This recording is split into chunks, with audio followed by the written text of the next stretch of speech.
Welcome back to 21 Minute Reads with me, Maya D. This is kind of like my virtual book club because in these 5 minute or so videos, I share with you my takeaways from my current reading. Right now, that is African Dance in Ghana Contemporary Transformations. As a part of the Read 21 and 21 challenge, I'm reading 21 minutes per day, every day, as an action of self love, as an investment into myself, and as a way of providing myself with some consistency in an ever changing world. Hoping that you will join me along in this journey by liking the video, subscribing to the channel, and dropping some comments down there in that comment section so that we can have an actual dialogue.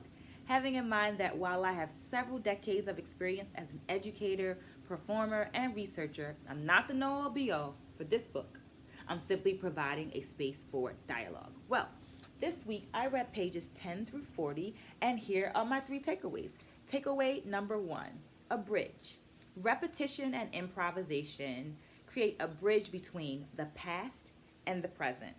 Through repetition, the past is remembered and foundational knowledge demonstrated.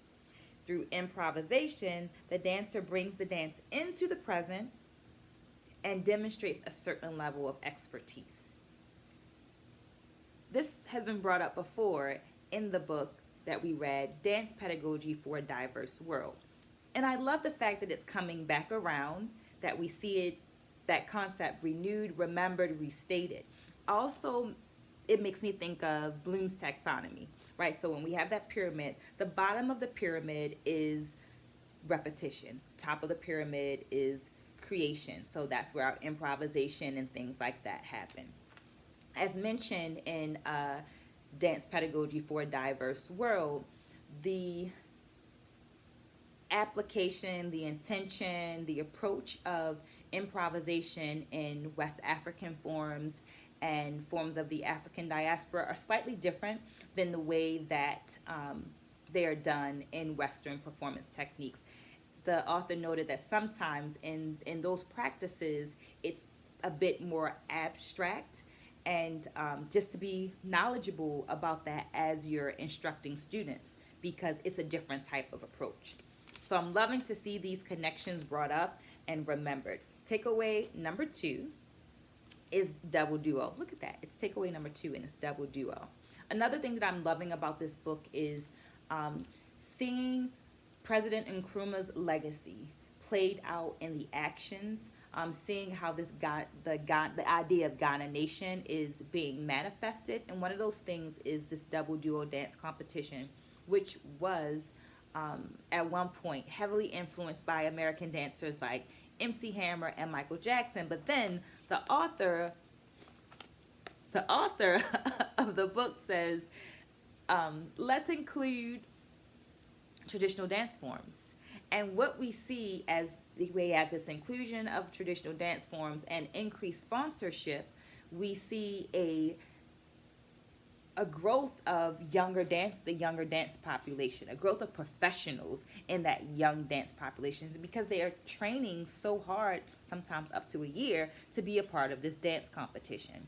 Which takes me on to takeaway number three, which is Noyam, spelled Noyam, and it translates to moving on. It's contemporary African dance. Much of the discussion thus far about the book has been centered around higher ed, dance at the university level, or like connected very closely to that university. But the founders of Noyam wanted to offer dance education at the pre-university level. Now that might not seem too big to some of us. I think it really depends on your experience. Some of us grew up in a county school system where dance education was a part of the structured day. I grew up in one of those counties where K through 12, you could have dance as a part of your daily experience. You get free classes, which creates access. It preserves dance as a vital part of society, and it also develops the next generation of dancers. So it's nice to see that happening, because that's not always the case in everyone's experience. Some of you watching right now might have only had dance as a part of extracurricular activities, as an out-of-pocket experience, but this offers dance as your education or as an opportunity before you get to that university level. As it states in the book, as sociocultural and economic practices evolve, so should its art forms reflect these changes. So as we see a change in um, how we're viewing art, we see a change in how that art is being developed, how the the Ghanaian things are being housed and supported within the community. Change can be a good thing. So if you are a artist that's changing, meaning transitioning into academia and you could use some support, some coaching, please see the link in the details so I can help you out. Stay blessed, spread a good word, and I'll see you soon.